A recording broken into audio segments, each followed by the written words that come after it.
sounds from the rhythm underground. Welcome to the We Love Guitar Nerds podcast, your place for all things guitar. We have your interviews, we have your lessons, your boomer discussions, and your verbal rabble-rousings. So please hit subscribe, share, and like to join our constantly growing musical community.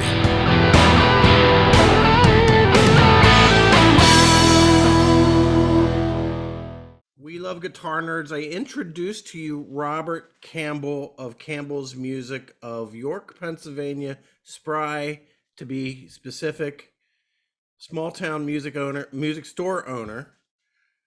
But anybody who knows like this channel, those are the people that I'm into. It's like sort of support your small town music store owner. We'll talk about that later. So hi Bob. Thanks for doing this. Seriously. Sure thing. Thanks for having me. Okay, so you're the I'm going to get this right. York's biggest little music store since 1964. I've said it 1,000 times. Campbell's Music is an institution in our area. It's changed. You can't even imagine the number of lives that it's changed. So we're going to get your story. Where did it? Okay, so this was a store that it went way back to your father, right? Like your father he started out working on guitars for friends. Yeah, he started doing repair work. Probably started on his own stuff. Out of necessity, but. I know he had found someone who did some instrument repair, and unfortunately I don't recall that person's name, but he was doing repairs, and of course, a friend tells a friend and stuff, and he's doing more and more and more, and we're running out of room in our house. So that's when, decided to turn it into a legit business. And so that was 1964. I would have been just a baby. So 1964 he starts this thing. Was he thinking it was a repair shop? I think that was always going to be the main gist, but it used to be the store used to be like a gift shop of some type. So it was a business before he moved in, but it was only like about a quarter of the downstairs. Okay. So I think it kind of happened sort of simultaneously, like, because the shop was always in the basement, and he had this retail area. So I'm sure, at that point it was like, well, let's carry some strings and maybe, a guitar or two, or maybe a used guitar. One step at a time. Right. And then, it just got a little bigger, and yeah. So let's let our audience know about who your dad was. So your dad was a bluegrass musician, was a country kind of, he straddled the fence between country, bluegrass, and he was a songwriter. He was a performer. Go ahead. So he had been playing guitar, I think he started as a kid, and always loved bluegrass and old school country, like Hank Williams was one of his favorite, and guys like that. And he was in bluegrass bands, he was in country bands that were played electric guitars in them, so he wasn't a complete purist in that sense. He was kind of I gotta be chastised for saying he was kind of woke for the 70s for a 70s country guy. Because he sold electric guitars, right? Like 50 of it. He had the smarts, and we're getting ahead of ourselves. But he had the smarts not just to sell stuff to 50 of his best friends. Right. Yeah, and I think he appreciated music in general enough that he didn't see like the electric guitar as like sort of an abomination or anything. I mean, he was watching a lot of the stuff I grew up on, Hee Haw and Porter Wagner Show and stuff, and Don Rich with Buckaroos. Goins, I mean, they played electric guitar most of the time. and he always liked that style and everything. But of course, with bluegrass, it's much more traditional. Yeah. So his So he okay. So 1964 at the spot that you're at now. yep, same Okay. location. Okay. Yeah, Same location as 1960. I can't even imagine a quarter. You say a quarter of the downstairs was the store then, right. and Yeah, I don't. you lived upstairs. Well, we lived downstairs too. Like what's now the office was our kitchen, and the room where most of our acoustics are um, was the living room. Now, I don't remember when it was only a quarter of the shop. I remember when it was just the front half. Um, and so when it was the front half, we had our living room and our kitchen down here, and then all our bedrooms were upstairs. But Hmm. we slowly got eased out of that too. So Yeah. we had an opportunity to move and expand the The floor Empire. plan. The Empire. The empire, yeah. Yeah. So so very pretty things about Campbell's. He supplied the instruments that all the musicians in the area. I'm That's sorry. somebody calling. Yeah. So he obviously he sold instruments to everybody. At the year the Beatles broke out now at Sullivan, how was that for him? Well, that was, That's a great. Should have been a great start. yeah, yeah. I mean, you couldn't have kind of asked for a better time. I don't know, hold on. Are we able to pause this at all? Nah. Okay. Uh, yeah, I know why they're calling. It's for my dog's haircut appointment. So, Yeah. um, but yeah, I mean, you couldn't have asked for a better time because music was exploding. Interest. As that era, wasn't just the Beatles. It was the whole British invasion, but it was just an interest in guitar playing. Garage bands are forming all over, Right.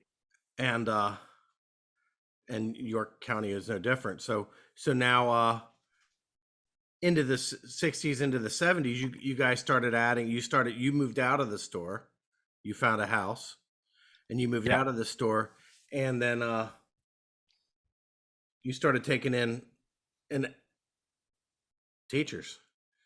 Now Yeah. I've been there for 20 years. I Right. was there for 20 years, and even now I'm hearing about people studying with people I never heard of. Right. I'm looking at the people that went in and out of the teaching studios, or like there's so many people I've never even heard of. Um, but that was an important part of your community music. I don't know if your dad had a community music plan, but he certainly set it up for that. So, what was his thought on the teacher thing? We had to. I'm not sure if Sterl Sobel was her first teacher or not. Um, but we had a teacher fairly early on. In fact, I think they taught downstairs in like kind of the corner. I don't know if it was walled off or something like that. And then we did have a spare room upstairs that I think so the teaching started fairly early on. Um, the when I don't I know like Ray and Randy were both here 40 some years, so that would have put them, In the you early know, 70s. yeah, early 70s. But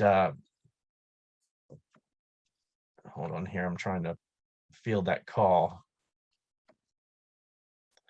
Um, so we moved out of here in the early 70s. So I don't know if it was a case of You now have all this room you didn't have before. right, right. As we opened up and had the space because we weren't living here anymore. I don't know if it was a Mhm. situation of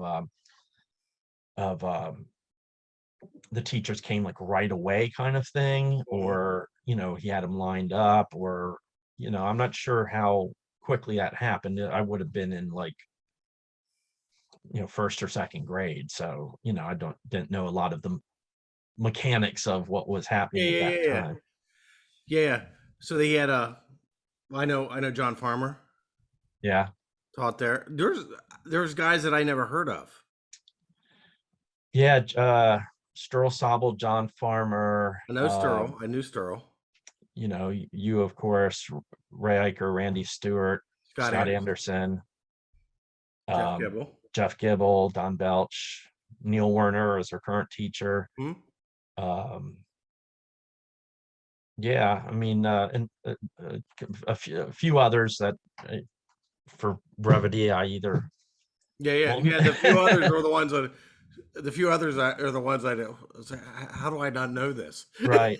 Yeah, I think, we think of like the ones that were there for such a long time because, Yeah, you and Jeff and, Ray, Randy, Scott, you were all here like a long I time. was always the newbie, even though I was there for 20 years. Right, right. The new But guy. but yeah, in between there were some, every once in a while I get surprised. Someone says, "Oh, I you know, worked here for a little bit," and maybe they only worked for like a month or two or Yeah, something, but you know, um they that had a little piece in the history, yeah, they yeah. were here. So throughout the '70s, you were like the first guitar studio or store to have like Ibanez, and so you had Gibson Yeah. early. Did you have Gibson way back? We um we had Gibson and Fender and a lot of major brands at the time, back when they were the brands to Yeah. have. And Mm-hmm. uh, um, but it was always a situation of you dealt with one brand maybe a handful of years, and maybe whatever management changed, or Yeah, our interests changed, but we were Ibanez dealers from the '70s. from the yeah. I've been told by Ibanez that we were one of their earliest continuing dealers. We don't really, I still am kind of considered a dealer, but I don't really, I'm mostly used stuff now, so I don't really, you know, actively pursue them. Yeah. But we were dealers from the period when they were doing mostly Oh, uh, really, copies. the best copies Yeah, ever. Les Pauls and Fenders and Yeah, Rickenbackers and all yeah, sorts of stuff. Yeah, yeah. Okay, so now let's introduce this. Okay, so throughout the '70s, that it was growing. You had teachers, Ray Iker, Randy Stewart, Scott Anderson comes along as a kid. Like yeah. he was my He still looks like a kid. yeah, my mentor started there when he was probably still in high school. Okay, which he should have because he is that guy. Yeah, yeah, So yeah, so and then you're coming up. You were raised in this place. literally. Yeah. Yeah. So 1980 comes around, and then you get a part time job working for your dad. How was that? Well, it's my mom played a big part. I don't want to kind of skip over her. She played a very big part. Uh He huh. opened the store early on, and she was working elsewhere, but it wasn't too long before the store was starting to grow and he was needing more help. So she came in, and Okay. she wasn't a musician, but she could, you Yeah. know, handle a lot of the things that needed done here. Mm-hmm. So when I started working, it was me and her and him, Okay. and I'm You just work for your mom. no, I worked for both of them. Okay. Um, but it was I just want to bring that up because it was It is forgotten yeah, because yeah, she's I not been mean, she around. was a very, very important part of the history. And Mm-hmm. when I started, it was really really family, it wasn't Mhm. just, father and son, but it was, mom and pop and Yeah. kid. Yeah. So But so I your was just mom going to go ahead. say that, I started, it was just more or less, part-time job. I was playing guitar by that time, and, just stood behind the counter. The first bit of time, I pretty much just stood behind the counter and just rang up string sales and stuff because I didn't have my salesman uh, wings yet. Yeah, yeah, yeah. Yeah. But yeah, So you learned everything on the job from 1980 on. So yeah, pretty much. um and then okay, so now so throughout the 80s you're growing into it. You're getting more experience, more experience, more experience. By the time somebody like myself and my generation come along, we probably see you more than we see your father. Right. Your father was he was what from what I know, he was a people person. Oh yeah, yeah, So he would yeah. go out, he would play with people. It's like all his buddies. He played. He never stopped playing. Yeah, yeah, So he he'd be doing gigs and he would be going to festivals yeah, yeah, and you're the man in this I don't know. You were there all the time. Every time I was there, you were there. yeah. Um, well, uh, he always had like, bands or, jam sessions and get-togethers. Like you said, he'd go to festivals and shows and stuff. So he was always um, playing with someone, even if it was like in a basement, just a jam kind of thing. Mm-hmm. My great uncle used to, that would have been my mom's uncle, Yeah. aunt and uncle. They used to have jams in the basement, and they'd bring me along when I was little, and I'd stay down there and listen to the music and just do what little kids do and watch TV upstairs when I got bored and Yeah. stuff. Yeah. So he was, they were always, doing stuff. But um, I think, what you're referring to, the catalyst to that was mom, my mother passed away in 1984. And you could see a marked difference in dad's interest in the business. Okay.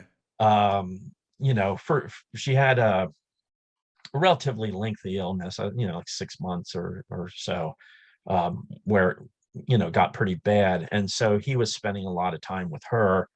That left me to run the store, so that he could. Yeah. Um, and then when she passed, a lot of his motivation was gone. Mm-hmm. And he was also very much into cars. At one time, he had a bunch of like antique cars that, there was always a couple that were being fixed up, you know, uh, at any given time. So he got kind of more into that. Um, I hate to say like semi-retired, but kind of in a, unofficial way. He was Yeah. um, really kind of semi-retired from that point on. Um, Coming back and as needed, Yeah. sometimes he'd come back and work more. Sometimes he'd sort of just let it up to us, Mm-hmm. whoever was here. Yeah. So you had other people there too. Yeah, yeah, I remember John Reaver. yeah. Sold me my first Sun Beta Lead 610 cabinet and Yeah. amplifier. One of the pictures I have, which I'll be sending you, is a picture of my mom in the store. Uh, and she's posing in front of a bunch of Sun equipment and acoustic guitars. So Uh, did um, she know how she knew how cool it was? how She's not cool a what was musician, so, huh? how cool what was being. Yeah, all that stuff. Oh, she was savvy, even though Yeah, she didn't play. yeah. And my wife worked here for a while and was Huh? very much the same way. My wife Sherry's not a musician, but Sherry learned a lot and my mom was very much the same way. My mom could sell guitars and amplifiers. She might not have been able to Play it. demonstrate them, but Yeah. she knew enough. So I guess she knew how cool it was. Okay. So okay, so now we're so the 80s, all the way through the 80s. I gotta say, you're probably the first punk rock kid, punk rock prog kid. Is there such a thing? There's now. Punk rock prog kid. I knew, and I want to thank you for not throwing me out of your store because it kind of like 1985. I was there all the time. Right. 86, something like that. So anyway, and that's one of the things and I know, like in music stores, you could have thrown me out. You probably should have, maybe, but but No, I mean that. it was a friendship thing, I think. But Yeah, for sure. but at the same time, um, as I said, this is where we met. Like lots of people met. It was like a hub. It was a Yeah, hub. It was like um, I don't know if you ever thought about the number of people that you're in your lifetime you've crossed paths with that yeah, right. because of the music and that, but like it is like all of your county and beyond. So you get into the 90s, a lot of the same stuff, new, you would bring people in, you would have like Richard Gelwitz. Yeah, the clinics. What are some of the clinics that you Oh gosh. Well, Richard Gelowitz did a bunch of them. Uh, Neil Zaza, okay. he did one with PV. Um, oh my gosh, you really tested me here. I know we had one with a Taylor guy. He was a Taylor Was it guitar endorser. Stephen King? Yeah, maybe. Okay, yeah, I remember him. Yeah, fingerstyle jazzy. Right, Yeah, right. Um, yeah. It's trying to and then there was Campbellousa Campbells. Yeah, yeah, that we brought in. We just community music. yeah. So Yeah. what are you up to now? How did first of all how did what happened with COVID? Because that affected everybody. Oh yeah. Well, we shut down for 9 weeks, I think it was. Mhm. And so when COVID hit, we had four teachers. We had like Randy and Ray and Neil and Aaron Gaynor, who Aaron was just like 1 day a week, but Neil was getting up there. He was coming in pretty much every day. Mhm. And so COVID hit, we shut down. Business was just flat out closed. Luckily, I had some repair work that had been coming in, and I was able to kind of keep that part going. Mhm. Just sort of come over here and do some work and get a little bit of activity. But of course, I mean, those months were Blake. practically non-existent. Yeah.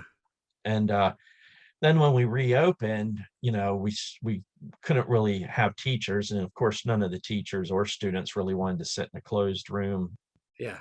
with COVID going around. And so Randy decided to retire for good. So Randy Stewart started at Campbell's Music probably 72, 73. Yeah, somewhere around there. So 72, 40. 73. He was the acoustic specialist. He was the guitar, banjo, mandolin. Right, right. Okay.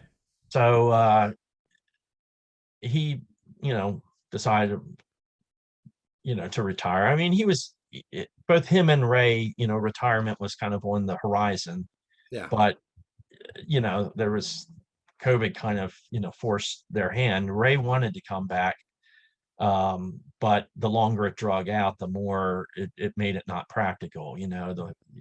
If he could have came back soon, he probably could have retained, most of his students. But the more, as the more time that passes, the more people, move on to other things. Mm-hmm. So Neil was the only one to come back, and we had to basically build that up from scratch again.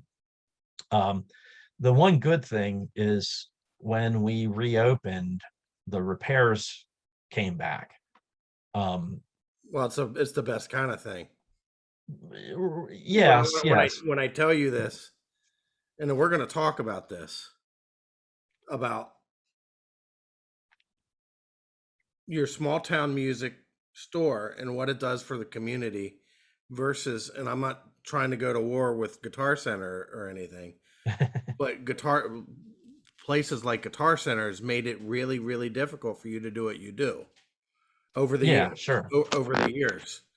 So what you needed was something that was internet proof, that was Right, Guitar Center proof. Okay. right. And then and I'm guessing the repair, that is one of those things. Right. I mean, with all the YouTube videos and forums and stuff, I think a lot of people are doing their own repairs because there's more information for them. But still, most people, You'll probably I get a mean, lot. some what's that? You'll get some customers because of that. Oh yeah, yeah, absolutely. Yeah, quite a few. Um, it's like plumbing or electric. Some people, just will dive right in, but most people I think recognize like there's a person for this. And Yeah. um yeah, that absolutely, we started really as a repair shop, and I kind of feel like, COVID sort of forced everything full circle. So Mhm. um we're still doing retail, of course, we still do, a lot of that, but Yeah. the repairs were kind of the thing that like came back first after COVID and have stayed pretty steady Hmm. when sales and stuff like that had to sort of rebuild a little bit. And people are still, I mean, not so much now, but people are still weird. They're a little different. Yeah. Not everybody is wants to go out physically shopping, Yeah. so. But yeah, repairs, you can't kind of phone it in. Yeah. Yeah. Literally. Yeah. So, and we always had repairs like Yeah. from Yeah. day one. We need We to never. talk about some of that. Some of the people that passed through Sure. your shop, because you're a byproduct of everybody. Oh, absolutely. Yeah. Okay, you had the great uh fortune of kind of I don't know if Chris would say this, but Chris Warner Right. mentoring Chris. Uh no, you're not you're his you're looking up to him as Yeah. after what he does. What uh, Jeff Hostetter early on right. studied with your dad. Yeah. Yeah. Okay, was Bob Hoke? Bob Hoke. Yeah. Okay, who am I missing? I think there's a person or two kind of in, wedged in between, but Yeah, of course there's my dad who started, and he was kind of, the trained everybody else, or at least yeah, mentored everybody else, I guess you could say. yeah, Chris Warner was here very early. I want to say like maybe 1968. Again, I would have been very young, but I remember playing in the basement while Chris was downstairs doing repair. I think, I probably learned a lot of stuff through osmosis. I yeah. was just in the room when it happened. 4 years old in 1968.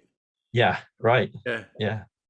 Yeah, it's still there. There's a little like hole in the concrete uh that I used to like to play in with like army men and stuff, because it was like a little crater, so and that was just off to the side of the workbench. right.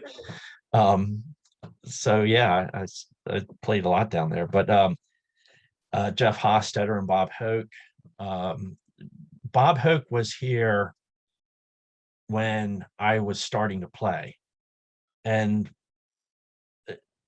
people ask me like, when did you get into working on guitars? And I say when I started to play. I took my first instruments apart. I remember my first instrument was a bass, and I remember I took it apart and put it back together just to do it. I just wanted to see what the guts look like. Yeah. Um, my first guitars, I put new pickups in, new You and tuners. I've said this before, you and me are infinitely different people. Well, I would never try that.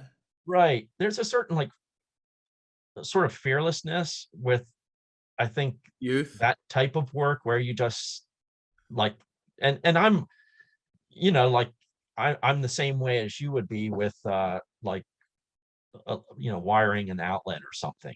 I'm like, I can wire a guitar, but I don't want to touch an outlet, Yeah. certain things. But there's a certain kind of like, you look at it and you go, yeah, I can do that. Yeah. Maybe you can't, but you try, and that's how you learn a lot. But yeah, so I was taking apart my first guitars, and I remember sitting down in the workshop with Bob Hoke and him showing me like how to wire, how to use the soldering gun and stuff like that.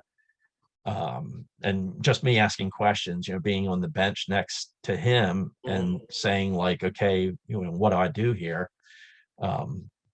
And that's when I was just first starting to play. My first guitars all have new pickups in them and stuff like that, that I put in. Who were your early influences as a musician? Because you're a strange guy. Because I remember I continue to be a strange guy. yeah. Well, you were as I said, you were the first punk rock. And this when I say this, everybody doesn't understand this. But in the early '80s, punk rock was out. It wasn't Right, really a big thing, like among most people. right. You were it was an alternative, but yeah. So who were you weren't just punk though. That's what I said. You're the first Right. punk prog guy. You straddled the fence between yes and Right. throbbing gristle and Yeah, yeah. go ahead. Who are some of your influences? Well, I always say like my first interest in rock, which I think spurred me more towards, wanting to play guitar and bass, was my sister's record collection. I have an older sister. She's like 6 years older than me. And she had Jethro Tull and James Gang and Uriah Heep and Mark Deep Bolan, Purple. What's that? T-Rex. Yeah, she didn't have too much of that kind of stuff, but she had like Deep Purple and Jethro Tull, and on reflection, some of that stuff is still my favorite, and I think it's just because it was like, like kind of what you woke up to, said, Mm-hmm. whoa, what's that about? And I was lucky enough to go see Martin Barre from Jethro Tull maybe about a month ago in Maryland, Mm-hmm. and it made me think like he may have been one of my first guitar heroes without me really thinking about, because um, I to this day the Jethro Tull Benefit album is absolutely one of my favorites, and I know a lot of it is because of the guitar work on it. Um, but Richie Blackmore with Deep Purple, Machine Head was the album she had. So and I never really thought of that. My knee-jerk reaction is Hendrix and Yeah. Robert Fripp. But really my first guys were, like Joe Walsh, Martin Barre, Richie Blackmore, Mick So Fox. you never went through a Kiss stage. Oh yeah, yeah. No, I got the Kiss poster right there. The That came later. That okay. came when my sister got a car, and was rarely allowed to drive in it, and she had Kiss Dressed to Kill on 8-track tape. Okay. And Slade, loved Yeah, Slade. yeah. But as I was starting to play, and here again, Bob Hoke was an influence. He was like, "Oh, you should check out Yes and Gentle Giant," and like y- y- most people at that time, you might have heard Yes, Roundabout or All Good People or whatever, but Gentle Giant, Nobody heard of Gentle Giant. yeah, Gentle Giant and King Crimson and stuff. So I got real heavy into all the prog rock, the very early Peter Gabriel, Genesis, and Hmm. that of course leads off into its own thing, but then when punk started happening, uh it was like, what's this about? Yeah. The energy. So And your punk was what? Sex Pistols. Okay. I, um I bought Nevermind the Bollocks the same day I bought Alice Cooper Goes to Hell, and it was out. And I remember being concerned because I'm riding in the back seat of the car with my mom and my aunt coming home from the mall, and I'm like, I have one album that says Goes to Hell on it, and they knew I liked Alice Cooper. That wasn't a thing, but it was like, ooh, it's a swear word, And then Nevermind the Bollocks by the Sex Pistols, and I kind of like, don't ask me what I bought yeah. because I was afraid it might be too much.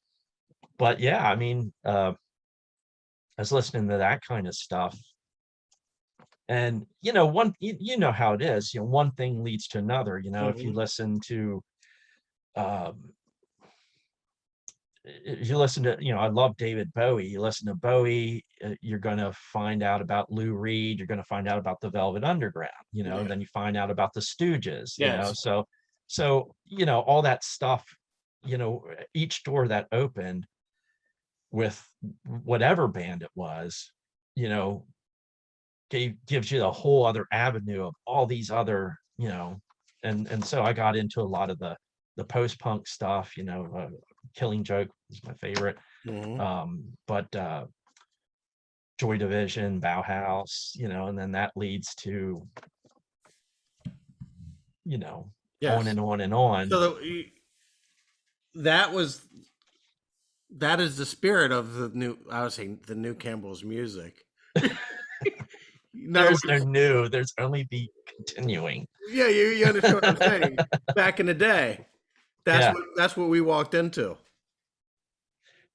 right. That was what, because I remember that's what we walked into, and that was wonderful.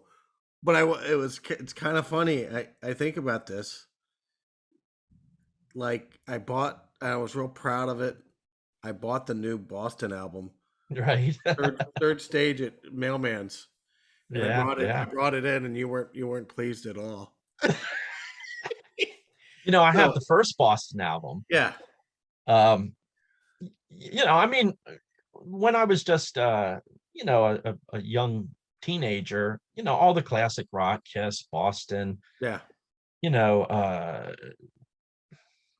just all that, whatever was popular yeah, at the time, I was certainly into. But I also liked a lot of the, the old stuff, the prog stuff, and yeah, yeah. you know, um, but the punk rock thing kind of opened up a whole, other mindset, because when you're a guitar player, you listen to a guy like Robert Fripp and you go, wow, Yeah. how can he do that? Um, and then you listen to the Sex Pistols and you think, well, I can do that. Yeah. Well, the Sex Pistols That's make you want to start a band, right. It makes you realize, like the Ramones. That's like, yeah, right, I yeah, can do that. Yeah, yeah, there's nothing particularly challenging, but there's like such a high energy and it's and cool. an interesting twist, because after a while, I still love a lot of that prog rock, but I sometimes think I don't have 20 minutes to listen to a song about clouds or something. you know Thick air. that's, yeah, it's got like a 10-minute interlude with seagull noises or something. Like sometimes that stuff gets up its own, Yeah, keister sometimes. yeah, So yeah. um So the future of Campbell's music. What do we have to look forward to? more of the same. I just when going back a bit, this is pre-COVID. Hmm. um Chris Warner had started working with us again, and was with us for many years doing the repairs. And when he decided to leave, I thought, oh my gosh, I have to find another repairman. And I just started doing more and more and more. Now, keep in mind, all through my existence here, I've been doing repairs, Yeah. but we always had someone who was like the designated guy. Yeah. And so as time went on, I thought, I'm just going to do it. I'm going to do it. I'm going to do everything I can. If I Yeah. can't do it, I won't do it. Yeah. And so just a little preamble. So at this point, I'm going to keep going and doing that, as well as the retail side of things. And Hmm. and You have right now, the shop is some of the coolest. Every time I walk in it's some of the coolest collection of used instruments. right, yeah, It's a mix mash of a lot of different really cool stuff. And right, you never know what you're going to get. None of it's new, but here's the thing about guitars. It's not like there's a lot of difference between when I say this, they're not made differently. To get a used guitar is not a bad thing. right, right, It's not like a car. Like you get a 2009 car, you better expect some lemony action happening. right. Yeah. Well, they wear out, Yeah. and parts of a guitar can wear out, but Yeah. those parts can be replaced, and Yes. so you have people with guitars that are 40, 50, 60 or more years old, Yeah. and if they're maintained, they can be 100 and Yes. 120. So yeah, Yeah. it's very cool. And you mentioned Guitar Center earlier. During the rise of Guitar Center and online sales, it made being a new dealer trickier, especially for a small store like us, where we weren't like the largest store, in a In metro, Metropolis. yes. um, where we could kind of weather that, like a Chuck Levins in Washington, D.C. or Yeah. something. So, going with used stuff gave us the variety and, something a little Well, it out, gives you something because Guitar Center really doesn't compete too well with that. right, right. And they've Yeah. got, They it's a got some corporate used. thing. They got some used, obviously, Right, but there are some stores that don't even won't even consider having used, right, right. which And and when you are tied into new brands, it can be real limiting, because it's like, well, you've got X amount of money and X amount of space, and this brand wants you to carry 20 of their instruments. So that's not only a money commitment but a space commitment. And then someone comes in with a used guitar, and you say, I can't help you. There's no room, there's no money. yeah, I got to move this stuff that I have wrapped up. And yeah, we did that for many years. And yes. So you know it has been a new world since the 1964. a little Went bit, so many way every step of the way. As soon as the internet, yeah. I don't know what came first, the internet or the big music stores. uh, I think the big music stores, as you started seeing like Guitar Center like pop up closer and closer. Yeah. um there was catalogs before that, Hmm. like Yeah. Musician's Friend, Yeah. catalogs, but they were a threat, but less of a threat because it was just a piece of paper. Yeah. And And who would buy a guitar just looking at it from a catalog? right, which is funny, because when the internet started taking off, and then it was kind of like, well, who would buy a guitar just looking at a JPEG on a website? But obviously a lot of people. Yeah. You kind of think, when you grow up in the time frame that we did, you think, well, you got to play it. I have to Like, touch how it. do you know you like it? But Yeah. now Yeah. it's, Yeah. you can see reviews, and guitars are more consistent nowadays. we talk about, in this industry, the bad periods of Gibson and Fender, when their quality went downhill. And you really haven't seen that, those big chunks of time where a company like just sucked, for Yeah. a handful of years. They correct themselves really quickly. If they have a bad year, they seem to bounce back. Or Or the other part of it, their client lets them know it.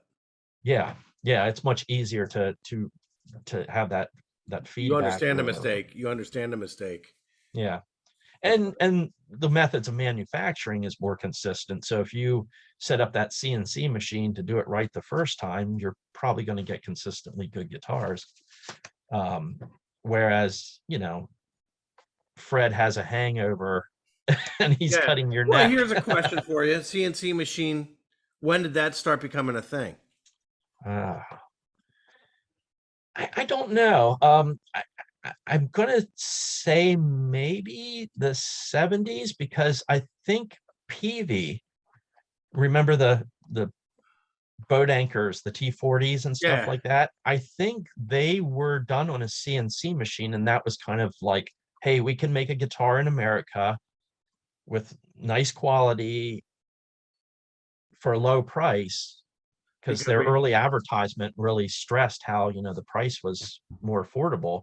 Yeah, And I think that was, maybe the because first. they took all the human touch out of it. Well, yeah, they were able to, cut out, I don't know at the time what the limitations were, but cut out bodies without having to, have a physical, Yeah, human being there. yeah. um I know it took a while. Like, we were G&L dealers in the 90s into the 2000s, and I know there was a little bit of a little stink when they started going to CNC, because it was sort of almost like a badge of quality to have a brand not made on a CNC. Oh, of course. The It point was I'm more. trying to make is like the '59 Gibson that's worth $250,000 was not a CNC machine Right. or at a and there's merits to both, obviously. Yeah. There's merits to Well, both. right. And the one thing that you But always this got to remember with vintage stuff is not all of it was good. So there are some guitars that played terribly, yeah. or weren't magic. Um, if you want to be, truly, objective about it. Mhm. Um, Today, I say today, whether they're magic or not, they're more consistent. Yeah. You know, Yeah. you can pick up any Fender Stratocaster made in the last Right. 25 years, and it's pretty Well, much the same. Gibsons are kind of like, and I've said this before, but Gibsons are kind of, they have personalities though. Right. You can get 5 SGs and each one will play differently, even if it's Yeah. from the same year. So it's like, and that's what I'm And, saying. I would never, I don't know that I've bought stuff online, mhm. not instruments. I, but but if it's a thing that it's about touch and it's about, because every little step of it, now this guitar feels a certain way. Right. This guitar does not. This guitar doesn't stay in tune. It's horrible. Has Right. jagged edges. You know what I mean?